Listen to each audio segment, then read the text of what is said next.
ఓం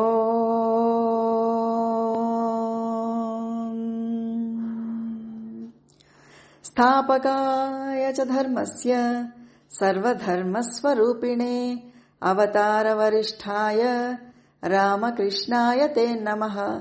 జననీం శారదాం దేవీం రామకృష్ణం జగద్గురుం పాదపద్మే తయో శ్రుత్వా ప్రణమామి ముహుర్ముహుః. నమః శ్రీయతిరాజాయ వివేకానందసూరయే సచ్చిత్సుఖస్వరూపాయ స్వామినే తాపహారిణే. గురుర్బ్రహ్మా గురుర్విష్ణుః గురుర్దేవో మహేశ్వరః గురు సాక్షాత్ పరం బ్రహ్మ తస్మై శ్రీ గురవే నమః. ఇది శ్రీమద్ వాల్మీకి రామాయణము ఉత్తరాఖండలోని 101వ సర్గ నుంచి 111వ సర్గ వరకు గల అంశాలను ఈరోజు పరిశీలిద్దాం. భరతుడు గార్గ్యుడితో కూడిన తన సేనంతటితో కలిసి యుద్ధ సన్నద్ధుడై వస్తున్నట్టుగా విని కేకేరాజని యుద్ధాజిత్తు ఎంతో సంతోషపడతారు. వెంటనే ఆయన కూడా పెద్ద సైన్యాన్ని తీసుకుని బయలుదేరి భరతుణ్ణి కలిసి కామరూపులైన గంధర్వులతో యుద్ధం చేయడానికి గంధర్వ నగరాన్ని చేరుకుంటారు.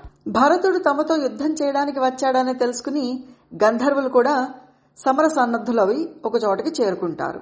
ఇరు పక్షాల వారి మధ్య కూడా ఎంతో భయంకరమైన యుద్ధం 7 రోజుల పాటు జరిగింది. అది చూసే వాళ్ళకి చాలా గగుర్పాటు కలిగించేదిగా ఉంది.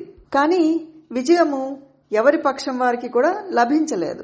దాంతో భరతుడు ఎంతో క్రుద్ధుడయ్యి ప్రళయ కాలాగ్నిలాగా భయంకరమైన సంవర్తము అనే పేరుగల అస్త్రాన్ని గంధర్వుల మీద ప్రయోగించారు. ఆ సంవర్తాస్త్రము మహాయోధులైన 3 కోట్ల మంది గంధర్వులను చీల్చి చెండాడేసింది. వారందరూ కూడా క్షణకాలంలోనే మృత్యుముఖానికి చేరుకున్నారు. ఇలా గంధర్వులందరూ కూడా సమర రంగంలో హతులైన తర్వాత భరతుడు 2 మహానగరాలను సుసంపన్నంగా నిర్మింపచేశారు. అనంతరం గంధర్వ దేశంలోని తక్షశిలాపురానికి తక్షుడు అనే తన కుమారుణ్ణి, మనోహరమైన గాంధార దేశంలోని పుష్కలావత నగరానికి పుష్కలుడు అనే మరొక తన కుమారుణ్ణి పరిపాలకులుగా నియమింపచేశారు. ఈ 2 పురాలు కూడా ధన వస్తు కనక వాహనాలతోటి రత్నరాశులతోటి విలసిల్లుతూ ఉన్నాయి. అనేక రీతులుగా ఒకదానితో ఒకటి పోటీ పడుతున్నాయా అన్నట్లుగా నిర్మించబడ్డాయి. ఈ పురాలలోని వ్యాపార కార్యకలాపాలు కూడా ధర్మబద్ధంగా ఎలాంటి మోసము లేకుండా న్యాయబద్ధంగా జరుగుతూ ఉండేవి. కైకేయీదేవి కుమారుడైన భరతుడు ఇక్కడ 5 సంవత్సరాల కాలం పాటు ఉండి ఈ 2 నగరాలను చక్కగా తీర్చిదిద్దారు. అటు పిమ్మట ఆయన తిరిగి అయోధ్యకి మరలి వచ్చారు.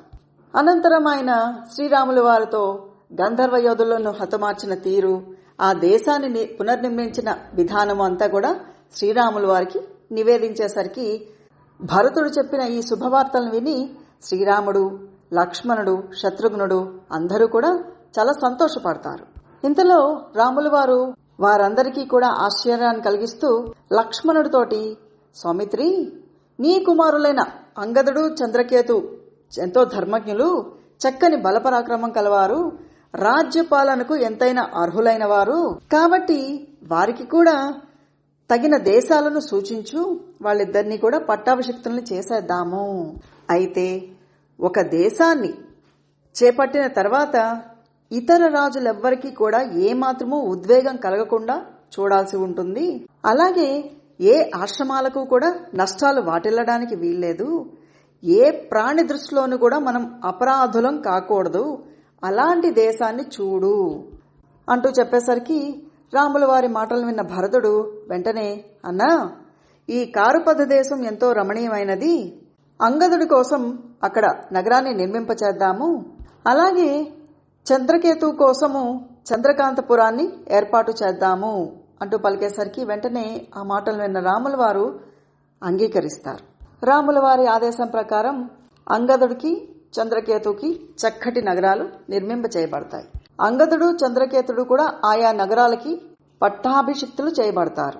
అంగద చంద్రకేతువులను పాలనాపరంగా సుశక్తుల్ని గావించడం కోసం అంగదుడి వద్ద లక్ష్మణుడు, చంద్రకేతు వద్ద భరతుడు 1 సంవత్సర కాలం గడిపి వారు పరిపాలనలో చక్కగా కుదురుకున్నాక తిరిగి అయోధ్యకి చేరుకుంటారు. ధర్మనిరతులైన రామ, లక్ష్మణ, భరతులు నిత్యము కూడా పౌరుల కార్యాలలో నిమగ్నమై ఉండగా 10,000 సంవత్సరాలు గడిచిపోతాయి. ఆ ముగ్గురు సోదరులు కూడా ప్రజల యోగక్షేమం కోసం పాటుపడుతూ వారి యొక్క మనోరథాలను పూర్తిగా నెరవేరడానికి చక్కని కృషిని సల్పారు. ఇలా రామచంద్ర ప్రభువు ధర్మ మార్గంలో రాజ్యపాలన చేస్తుండగా కొంతకాలం తర్వాత కాలపురుషుడు ఒక తపస్వి రూపంలో రాజద్వారం దగ్గరికి వచ్చి చేరుకున్నారు. ఆ సమయంలో రాజద్వారం దగ్గర మహాయశస్వి అయిన లక్ష్మణుడు ఉన్నారు. అక్కడికి విచ్చేసిన ఆ తాపసి సౌమిత్రితోటి, స్వామి, నేను ఒక మహాకార్యం మీద ఇక్కడికి వచ్చి ఉన్నాను. నా రాకను గురించి రామచంద్ర ప్రభువుకు నివేదించండి. నేను బ్రహ్మదేవుడి యొక్క దూతను. ఒక ముఖ్యమైన పని మీద శ్రీరాముల వారిని దర్శించడానికి వచ్చాను అంటూ పలికేసరికి వెంటనే ఆ మాటలు విన్న లక్ష్మణుడు రాముల వారి దగ్గరికి వెళ్లి తాపసి యొక్క రాకను గూర్చి ప్రభువుకి నివేదిస్తారు. రాముల వారు కూడా వెంటనే ఆ తేజోమూర్తి అయిన మునిని లోపలికి ప్రవేశపెట్టమని చెప్పి సౌమిత్రితోటి పలుకుతారు. సౌమిత్రి కూడా వెంటనే ఆ మునిని శ్రీరాముల వారి వద్దకి తీసుకొస్తారు.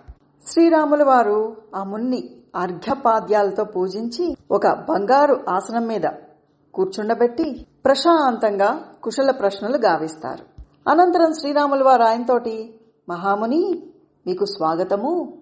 మిమ్మల్ని దూతగా పంపిన వారి యొక్క సందేశాన్ని తెలపండి అంటూ అడిగేసరికి శ్రీరామచంద్రమూర్తి యొక్క ప్రేరణ మీద ఆ ముని, ప్రభు, మనమిద్దరము కూడా ఏకాంతంగా సంభాషించుకోవాల్సి ఉంది. మన సంభాషణని ఎవరు విన్నా చూసినా కూడా వాళ్ళు నీచే బధ్యులవుతారు.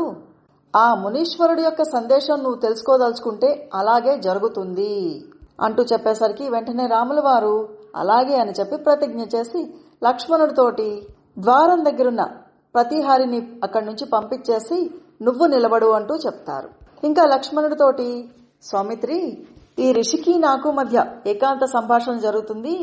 ఎవరైనా సరే దాన్ని విన్నా చూసినా వాళ్ళు వధించబడతారు అంటూ పలికి లక్ష్మణుణ్ణి ద్వార రక్షణ కోసం నియమించి అనంతరం మునీశ్వరుడితోటి, ఓ మహాముని, మీ మహర్షి యొక్క సందేశాన్ని వినిపించండి, నాకు కుతూహలంగా ఉంది అంటూ చెప్తారు. అప్పుడు ఆ ముని రాముల వారితో, మహాసత్వ, నేను వచ్చిన పనిని గురించి తెలుపుతాను విను. బ్రహ్మదేవుడు పంపగా నేను ఇక్కడికి వచ్చి ఉన్నాను. శత్రుపురాలను జయించే ఓ మహావీర, నేను పూర్వజన్మలో అంటే హిరణ్య గర్భుని ఉత్పత్తి సమయంలో నీ మాయ ద్వారా జన్మించిన వాడిని, అంటే నీ పుత్రుడనే. నేను సర్వసంహారకుడైన కాలపురుషుడిని. పూజ్యుడైన బ్రహ్మదేవుడు నీతో చెప్పమని ఈ మాటలను నాతో చెప్పారు. అవి, సౌమ్య, బ్రహ్మాది సర్వలోకాలు సంరక్షించడం కోసం లోగడ నువ్వు ప్రతిజ్ఞ చేసి ఉన్నావు. ఇప్పుడు నువ్వు వైకుంఠాన్ని చేరవలసిన సమయం ఆసన్నమయ్యింది. పూర్వము నీ మాయ చేత లోకాలన్నిటినీ స్వయంగా నీలో విలీనం చేసుకుని ఉన్నావు. తర్వాత మహాసముద్రంలో జలాలపై శయనించి ఉన్నావు. అనంతరం ముందుగా నన్ను సృష్టించావు. ఆ తర్వాత గొప్ప శరీరము, పడగలు కలిగి జలములపై శయనించేటి అనంత ఆదిశేషువును నీ మాయ ద్వారా సృష్టించి ఉన్నావు. తరువాత మధువు, కైటభుడు అనే మహాబలములు గల ఇద్దరిని సృష్టించి ఉన్నావు. వారి ఎముకలతో వ్యాప్తమైన ఈ భూమి పర్వతాలతో నిండిపోయింది. నీ నాభి నుండి సూర్యకాంతులతో తేజరిల్లడి ఒక దివ్య కమలము ఉద్భవించింది. దాని నుంచి నన్ను సృష్టించావు.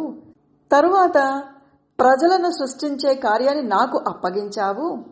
అలాంటి సృష్టి కార్యభారాన్ని వహించిన నేను జగత్పతివైన నిన్ను ఉపాసించి ఇలా ప్రార్థిస్తూ ఉన్నాను. ప్రభు, సమస్త ప్రాణులను రక్షింపుము. ఎలా అంటే, నువ్వే నాకు జ్ఞానశక్తిని, క్రియాశక్తిని ప్రసాదించావు. అప్పుడు నువ్వు నా ప్రార్థనను అంగీకరించి సమస్త భూతాలను రక్షించడం కోసము సనాతనమైన హిరణ్య గర్భస్థితి నుంచి విష్ణుత్వాన్ని పొందావు. ఆ హిరణ్య గర్భస్థితి దుర్ధర్షమైనది, అంటే ఎదిరింప సఖ్యము కానిది. నువ్వు అదితియందు పరాక్రమశాలివైన పుత్రుడిగా వామనుడివై అవతరించావు. అప్పటి నుండి ఇంద్రాది సోదరుల శక్తి సామర్థ్యాలను వృద్ధిపరుస్తూ కార్యావసరాలు ఏర్పడినప్పుడు నువ్వు వాళ్ళకి సహాయపడుతూ ఉన్నావు. ప్రజలు రావణుడి అగడాలకు భయకంపితులవుతుండగా చూసి ఆ నిశాచరుని చంపడం కోసం నువ్వు మానవుడివై అవతరించడానికి నిశ్చయించుకున్నావు. ఈ భూమండలంలో 11,000 సంవత్సరాలు నివసించడం కోసం పూర్వం నువ్వే స్వయంగా నియమాన్ని ఏర్పరచుకున్నావు. ఓ పురుషోత్తమా, నీ సంకల్పం ప్రకారం నువ్వే స్వయంగా మానవ రూపంలో దశరథుడికి పుత్రుడివై జన్మించావు. మానవలోకంలో ఈ అవతారానికి నువ్వు నిశ్చయించుకున్న అవధి పూర్తయిపోయింది. ఇప్పుడు మా సమీపానికి రావాల్సిన సమయం సమీపించింది. ఇంకా ప్రజలను పరిపాలించాలనే ఇచ్ఛ నీలో ఉంటే నువ్వు అక్కడనే ఉండవచ్చు. అలా కాకుండా నీకు పరంధామానికి విచ్చేయాలనే అభిలాష ఉంటే ఆ విధంగానే చెయ్యి. అప్పుడు దేవతలందరూ కూడా విష్ణువైన నీ అండదండలతో నిర్భయులై జీవిస్తారు అంటూ కాలపురుషుడి ద్వారా బ్రహ్మదేవుడి సందేశాన్ని విన్న శ్రీరాముల వారు నవ్వుతూ సర్వజీవులను సంహరించడి అతడితో ఇలా అన్నారట. కాలపురుష, దేవదేవుడైన బ్రహ్మదేవుడు పంపిన సందేశాన్ని నేను విన్నాను. అది ఉత్తమోత్తమైనది, అద్భుతమైనది. ముల్లోకముల కార్యాలను నిర్వహించడమే నా అవతారముల లక్ష్యము. నేను ఎక్కడి నుంచి వచ్చానో అక్కడికే, అంటే వైకుంఠానికే చేరుకుంటాను. ఇంతకుముందు నేను నా మనసులో అనుకున్న విధంగానే బ్రహ్మదేవుడు నిన్ను నా వద్దకు పంపించాడు. నేను తిరిగి వైకుంఠానికి చేరే విషయంలో ప్రత్యేకించి ఆలోచించాల్సిన పని లేదు. నేను ఎల్లప్పుడూ భక్త పరాధీనుడను కాబట్టి బ్రహ్మదేవుడు చెప్పినట్లే చేస్తాను అంటూ పలుకుతారు శ్రీరాముల వారు. వీరిద్దరూ ఇలా మాట్లాడుకుంటూ ఉండగా పూజ్యుడైన దూర్వాస మహర్షి రఘురాముణ్ణి దర్శించడం కోసం రాజద్వారం దగ్గరికి వస్తారు. లక్ష్మణుడితోటి నేను వెంటనే శ్రీరామచంద్రుని దర్శనం చేసుకోవాలి, లేకపోతే నా కార్యానికి భంగం వాటిల్లుతుంది అంటూ చెప్పేసరికి లక్ష్మణుడు ఆ మహాత్ముడికి నమస్కరించి, ప్రస్తుతం రామచంద్ర ప్రభు ముఖ్యమైన పనిలో నిమగ్నమై ఉన్నారు కాబట్టి ఒక్క క్షణకాలం వేచి ఉండండి అంటూ పలికేసరికి లక్ష్మణుడి మాటలు విన్న వెంటనే ఆ ఋషిశ్రేష్ఠుడు క్రోధావేశంతో ఊగిపోతూ తన చూపులతో అతన్ని దహించి వేస్తున్నారా అన్నట్టుగా చూస్తూ, లక్ష్మణ, వెంటనే వెళ్లి నా రాకను గురించి శ్రీరాముడికి నివేదించు, లేదా ఈ కోసల దేశాన్ని, అయోధ్యాపురాన్ని, నిన్ను, రఘురాముణ్ణి, భరతుణ్ణి, అంతేకాదు మీ వంశాన్ని కూడా శపించి వేస్తాను. నాలోని కోపావేశాలను అణుచుకోలేను అంటూ ఘోరాతి ఘోరమైన పలుకులు పలికేసరికి లక్ష్మణుడు, ఈ సమయంలో రాముని వద్దకు వెళితే నేను వధారుణ్ణవుతాను, లేకపోతే ఈ ముని శాపానికి గురై వంశమంతా కూడా నశిస్తుంది. వంశనాశనం కంటే నా ఒక్కని మరణమే మేలు కదా అని నిశ్చయించుకుని వెంటనే రాముల వారి దగ్గరికి వెళ్లి దూర్వాస మహర్షి యొక్క రాకను గురించి తెలుపుతారు. లక్ష్మణుడి మాటలు విన్న వెంటనే శ్రీరాముల వారు కాలపురుషుణ్ణి పంపించేసి మరుక్షణమే త్వరగా రాజభవన ద్వారం దగ్గరికి వెళ్లి దూర్వాస మహర్షిని చూసి ఆయనకు అంజలి ఘటించి, మహాత్మా, ఇప్పుడు నా కర్తవ్యమేమిటి అంటూ సవినయంగా పలుకుతారు. అప్పుడు మహర్షి రఘువరునితోటి, ధర్మవత్సల, నిరాహారంగా నేను చేసిన 1000 సంవత్సరాల తపస్సు నేటితో ముగిసింది. అందువల్ల నాకు ఎంతో ఆకలిగా ఉంది. ఇప్పుడు నీ వద్ద సిద్ధంగా ఉన్న అన్నాన్ని భుజించదలుచుకున్నాను అంటూ చెప్పేసరికి ఆ మాటలను విన్న శ్రీరామచంద్ర ప్రభు ఎంతో సంప్రీతులయ్యి ఆ మునిశ్రేష్ఠుడి కోసం సిద్ధంగా ఉన్న భోజన పదార్థాలను చక్కగా తెప్పించి సమర్పిస్తారు. అమృత తుల్యమైన ఆ పదార్థాలను భుజించిన తర్వాత ఆయన ఎంతో తృప్తి చెంది బాగు అని చెప్తూ తమ ఆశ్రమానికి వెళ్ళిపోతారు. దూర్వాస మహర్షి అట్లాగా తమ ఆశ్రమానికి వెళ్ళిపోయిన తర్వాత శ్రీరాముడు కాలపురుషుడి మాటలను గుర్తు తెచ్చుకుని ఎంతో దుఃఖాక్రాంతులు అవుతారు. దీన మనస్కులయ్యి ఏమీ మాట్లాడలేక ఏది ఏమైనా ఈ భరతాదులందరూ కూడా ఇక నశించవలసిందే అని నిశ్చయించుకుని మిన్నకుండిపోతారు.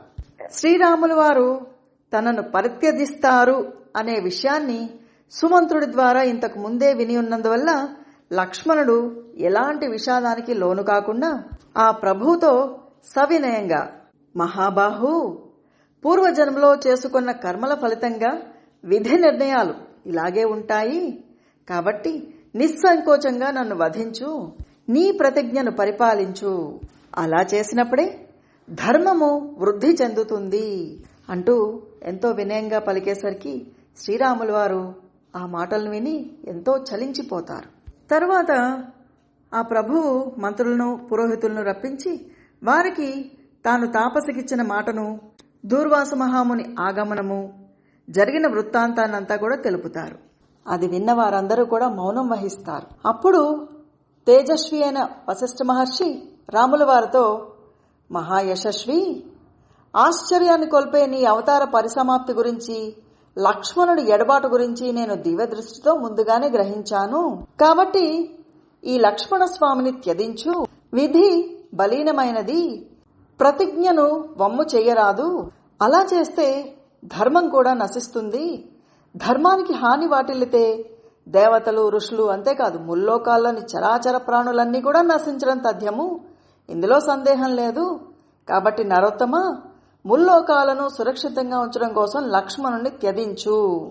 అప్పుడే జగత్తులో ధర్మాన్ని నిలిపి స్వస్థతను చేకూర్చిన వాడివవుతావు అంటూ చెప్పేసరికి ఆ మాటలు విన్న శ్రీరామచంద్ర ప్రభు నిండు సభలో లక్ష్మణుడితో, సౌమిత్రి, సత్పురుషుల దృష్టిలో త్యజించడము, వధించడము రెండూ సమానములే. కాబట్టి నిన్ను పరిత్యజిస్తున్నాను. ఎందుకంటే ధర్మానికి హాని చేకూరకూడదు కాబట్టి అంటూ పలికేసరికి ఆయన మాటలను విన్న లక్ష్మణుడి కళ్ళు అశ్రుపూరితాలయ్యాయి.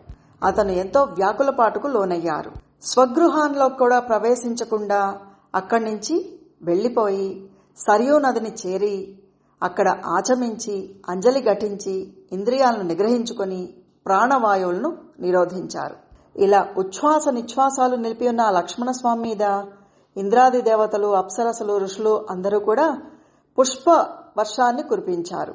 లక్ష్మణుడు తన శరీరంతో పాటు అదృశ్యమైపోయారు. ఇంద్రుడు ఆయనను స్వర్గానికి తీసుకువెళ్తారు.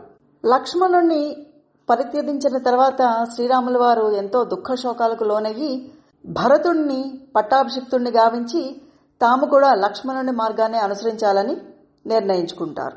ఆయన మాటలను విన్న భరతుడు నిశ్చేష్టుడైపోయారు. వెంటనే రాజ్యాధికారం పట్ల విముఖత్వాన్ని చూపిస్తూ రామచంద్ర ప్రభుతో, శ్రీరామ, నువ్వు లేని స్వర్గం కూడా నాకు రుచించదు. ఇక రాజ్యం సంగతి చెప్పేదేముంది? కుశలవులను పట్టాభిషిక్తుల్ని గావించు. నేను నిన్నే అనుసరిస్తాను. అలాగే మన స్వర్గ ప్రస్థానం గురించి తెలపడం కోసం శత్రుఘ్నుడి దగ్గరికి ఎలాంటి ఆలస్యము చేయకుండా త్వరగా వెళ్లి రాగల దూతలను పంపిద్దాము అంటూ చెప్తారు. ఆ మాటలను విన్న పౌరులందరూ కూడా ముక్త కంఠంతో, రామా, నువ్వు వెళ్లే చోటుకి మేము వచ్చేస్తాము. నీ పౌరులమైన మాపై నీకు ప్రేమాద్రాలు, మిత్రభావం ఉంటే దానికి నువ్వు అనుమతించు. మమ్మల్ని అందరినీ కూడా నీ వెంట తీసుకునిపో. నిన్ను అనుసరించినప్పుడే మా హృదయాలు సంతోషంతో నిండిపోతాయి అంటూ పలికేసరికి ఆ పౌరుల యొక్క దృఢమైన అభ్యర్థనను త్రోసిపుచ్చడానికి మనసురాక శ్రీరాముల వారు కూడా అలాగే అంటూ అంగీకరిస్తారు. అనంతరం కుశలవులకు పట్టాభిషిక్తుల్ని గావిస్తారు. దూతల ద్వారా కర్ణ కఠోరమైన వార్తను విన్న శత్రుఘ్నుడు వంశక్షయము కాబోతోంది అని గ్రహించి కాంచనుడు అనే పురోహితుణ్ణి, సమస్త పౌరులను పిలిపించి జరిగిన విషయాలన్నింటినీ కూడా వారందరికీ తెలిపి తాను కూడా సోదరులతో కలిసి దేహత్యాగం చేయబోతున్నట్లుగా వారితో చెప్తారు. తన ఇరువురు పుత్రుల్ని కూడా పట్టాభిషిక్తుల్ని గావించి వెంటనే ఒక రథంపై బయలుదేరి అయోధ్యను చేరుకుంటారు. శత్రుఘ్నుడి యొక్క దృఢ నిశ్చయాన్ని తెలుసుకున్న శ్రీరాముల వారు ఆయన్ని కూడా తమ వెంట రావడానికి ఆమోదిస్తారు. ఈలోగా కామరూపులైన వానరులు, అసంఖ్యాకులైన భల్లూక రాక్షసులు గుంపులు గుంపులుగా వచ్చి అక్కడ చేరుకుంటారు.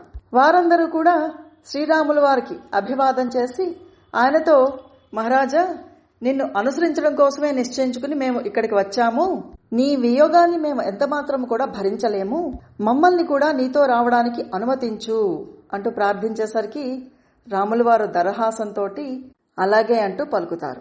సుగ్రీవుడు అంగదుడికి కిష్కిందా నగరాన్ని అప్పగించి పట్టాభిషిక్తుడిని గావించి రాముల వారిని అనుసరించడానికే నిశ్చయించుకుంటాడు. తమను చూడడానికి వచ్చిన విభీషణుడితోటి రాముల వారు, విభీషణ, నీ ప్రజలు క్షేమంగా జీవించి ఉన్నంత వరకు నువ్వు లంకలోనే ఉండి వారిని ప్రేమతో పరిపాలిస్తూ ఉండు. సూర్యచంద్రులు ఉండేంత వరకు, భూమండలం భద్రంగా ఉన్నంత వరకు, రామాయణగాథ లోకంలో ప్రచలితం అవుతున్నంత వరకు నీ రాజ్యము భద్రంగా ఉంటుంది. ధర్మనిరతితో ప్రజాపాలన గావిస్తూ ఉండు. ఇది నా ఆజ్ఞ, దీనికి మారు పలకవద్దు. ఇక్ష్వాకు కులదైవమైన జగన్నాథుణ్ణి ఆరాధిస్తూ ఉండు అంటూ రాముల వారు విభీషణుడితో చెప్పేసరికి రాముని ఆజ్ఞను స్మరించుకుంటూ ఆయన మాటలను తలదాలుస్తాడు విభీషణుడు. అనంతరం శ్రీరాముల వారు హనుమంతుడితోటి, ఓ మారుతి, బ్రహ్మ ఇచ్చిన వరప్రభావంతో నువ్వు చిరంజీవి, నువ్వు భూలోకంలోనే ఉంటూ శ్రీరామగాథను వింటూ ఉండాలనే భాగ్యం కోసం ప్రార్థించావు. నిశ్చయ బుద్ధితో నువ్వు చేసిన ప్రతిజ్ఞను విడిచిపెట్టవలదు. నా గాథలు ఈ లోకంలో కీర్తించబడుతున్నంత వరకు నా ఆజ్ఞను అనుసరించి నా నామ సంకీర్తనాన్ని గావిస్తూ పరమానందాన్ని పొందుతూ ఉంటావు అంటూ చెప్పేసరికి రాముల వారి మాటలను విన్న తర్వాత హనుమంతుడు ఎంతో సంతుష్టులయ్యి ఆ ప్రభుతోటి మీ ఆజ్ఞను శిరసావహిస్తాను అంటూ ఎంతో వినయంగా చెప్తారు. అనంతరం శ్రీరాముల వారు జాంబవంతుడు, మైందుడు ద్వివిధులతోటి కలిపురుషుడు భూమండలంలో అడుగు పెట్టే వరకు, అంటే కలి ద్వాపరయుగాల సంధికాలం వరకు, ఇంకా చెప్పాలి అంటే కృష్ణావతారం ముగిసే వరకు జీవించి ఉంటారు.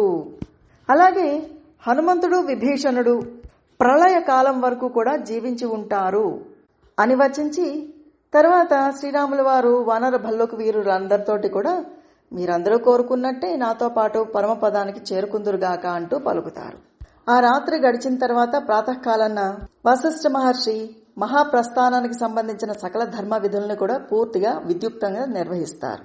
అటు పిమ్మట శ్రీరాముడు సన్నద్ధ వస్త్రాలను ధరించి స్వయంగా 2 చేతులతో కుశలను గ్రహించి వాటిని వేళ్లమ్రజ్జ చేర్చుకుని దివ్య మంత్రాన్ని పఠిస్తూ పాదుకలు ధరించకుండా కాలినడకతో తన భవనం నుంచి బయలుదేరతారు. ఆ స్వామి అటూ ఇటూ దృష్టిని మరల్చకుండా వేదమంత్రాలను పఠించడం తప్ప మరేమీ మాట్లాడకుండా మరొక వస్తువును తాకకుండా ముందుకు నడుస్తూ ఉన్నారు. ఆయనకు కుడివైపున లక్ష్మీదేవి, ఎడమవైపు భూదేవి, అనేక విధాలైన బాణాలు, విశాలమైన ధనుస్సు, అలాగే పురుష రూపాలను ధరించిన ఆయుధాలు, బ్రాహ్మణుల రూపంలో ఉన్న వేదాలు, సర్వరక్షణి అయిన గాయత్రీమాత, ఓంకారము, వషట్కారము మొదలైన అందరూ కూడా భక్తి శ్రద్ధలతో శ్రీరాముణ్ణి అనుసరిస్తూ ఉన్నారు. భరతుడు, శత్రుఘ్నుడు, భల్లూక వానర రాక్షసులు, ఋషులు, మునులు, అయోధ్యాపురజనులు మొదలైన వారందరూ కూడా ఏకాగ్రచిత్తులయ్యి భక్తి శ్రద్ధలతో శ్రీరాముని వెంట నడుస్తూ ఉన్నారు. ఒక్క మాటలో చెప్పాలంటే అయోధ్యలో గల సకల ప్రాణులు శ్రీరాముల వారి వెంట వెళుతూ ఉండడం చేత అక్కడ పశుపక్షాదులే కాదు, కనీసం ఒక్క సూక్ష్మ ప్రాణి కూడా మిగలలేదు. ఇలా 1.5 యోజనం ప్రయాణం చేసిన తర్వాత పవిత్ర జలాలతో పడమర దిశగా ప్రయాణిస్తున్న సరయూ నదిని చూశారు. అప్పుడు శ్రీరాముడు క్రమంగా సరయూ నదీ జలాల వైపుగా నడిచారు. అప్పుడు బ్రహ్మదేవుడు ఆకాశం నుంచే, విష్ణు స్వరూపుడవైన రఘునందన, నీకు భద్రమగుగాక, పరంధామానికి విచ్చేయము, నువ్విలా వైకుంఠానికి ఏతెంచడం మా అదృష్టము.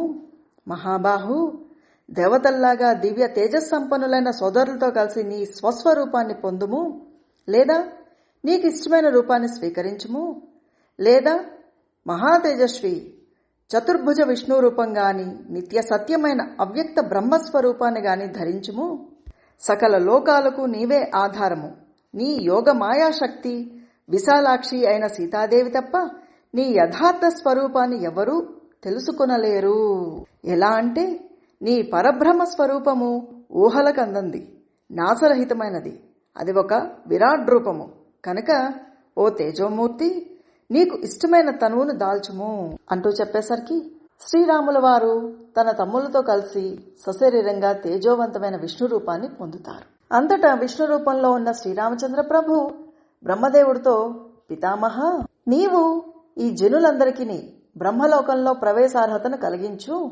ఎందుకంటే వీరందరూ కూడా నిర్మల మనస్కులు, నాపై గల భక్తి విశ్వాసాల చేత నన్ను అనుసరించి వచ్చిన వారు, నా కోసం దేహాల స్పృహను విడిచిపెట్టి లౌకిక సుఖాలను అన్నిటినీ త్యజించిన వారు, ఈ నా భక్తులందరూ కూడా అనుగ్రహింపదగిన వారు అంటూ పలికేసరికి బ్రహ్మదేవుడు, ఓ దేవా, నిన్ను అనుసరించి వచ్చిన వీరందరూ కూడా నీకు సంబంధించిన సాంతానికములు అనే లోకాలకు చేరుకుంటారు.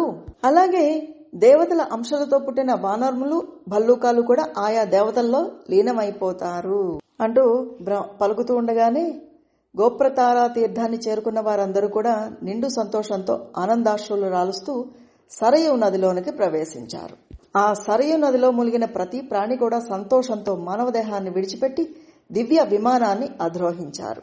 విష్ణులోకంలోకి ప్రవేశించారు. ఇక్కడితో రామాయణ గాథ ముగిసినది. ఉత్తరాఖండతో సహా ఈ రామాయణ మహాకావ్యాన్ని వాల్మీకి మహర్షి రచించారు. ఇంతవరకు పూర్తిగా దీనిని లవకుశులు గానం చేశారు. ఇది బ్రహ్మదేవుడి నుంచి నీరాజనాలు అందుకుంది. శ్రీరాముడు పరంధామానికి చేరిన తర్వాత రమ్యమైన అయోధ్య నగరము కొన్ని సంవత్సరాల వరకు శూన్యంగా ఉండింది. రిషభుడు అనే రాజు దాని పరిపాలన చేపట్టిన తర్వాత అది మళ్ళా జనులతో కలకల్లాడింది. మానవుడు ప్రతిరోజు ఇందులోని ఒక సర్గను వినడం వల్ల అతడికి 1000 అశ్వమేధాయాగాల ఫలము, 10,000 వాజపేయి యజ్ఞముల ఫలము ప్రాప్తిస్తుంది. చక్కని శ్రద్ధాశక్తులతో శ్రీరాముని వృత్తాంతాన్ని విన్నవారు సకల పాపాల నుంచి విముక్తులవుతారు. అంతేకాదు చివరికి వైకుంఠాన్ని చేరుకుంటారు. సర్వశ్రేష్టమైన ఈ రామాయణము గాయత్రీదేవి యొక్క స్వరూపమే. శ్రీరాముని చరితము ధర్మార్థ కామ మోక్షాలు అనడి చతుర్విధ పురుషార్థాలను అనుగ్రహిస్తుంది. అతి ప్రాచీనమైన ఈ రామాయణ వృత్తాంతాన్ని ప్రగాఢ భక్తితో పఠిస్తూ సర్వులు శ్రీ మహావిష్ణు యొక్క అనుగ్రహానికి పాత్రులై వర్ధిల్లుదురుగాక. హరి ఓం తత్సత్. శ్రీరామకృష్ణార్పణమస్తు. లోకా సమస్తా సుఖినో భవంతు. కాయేన వాచా మనసేంద్రియైర్వా బుద్ధ్యాత్మనా వా ప్రకృతే స్వభావాత్ కరోమి యద్యత్ సకలం పరస్మై నారాయణాయేతి సమర్పయామి. శ్రీమన్నారాయణాయేతి సమర్పయామి.